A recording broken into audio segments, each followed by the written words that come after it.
The family of Grace Schara says they don't know what's next after a jury cleared an Appleton hospital and that wrongful death lawsuit filed over her death. Schara's family filed the lawsuit against the hospital, alleging that she was over-sedated by doctors and died of being overdosed after being admitted in 2021. The healthcare system maintaining the 19-year-old's death was from COVID-19. The jury sided with Ascension after deliberating for less than 2 hours. The family says despite not getting the verdict they wanted, they know they did everything they could. Our responsibility was to walk through the door and leave it all on the battlefield, which we did.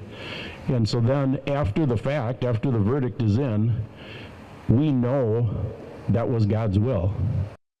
We received a statement from Ascension Wisconsin. It says, quote, "The loss of a child is heartbreaking and we extend our deepest sympathies to the family. Throughout this process, we have remained confident in the care provided by our team and in the values that guide our work each day. The health, safety, and well-being of our patients, associates, and community members is our top priority, and we are committed to honoring human dignity and acting with integrity and compassion for all persons," end quote.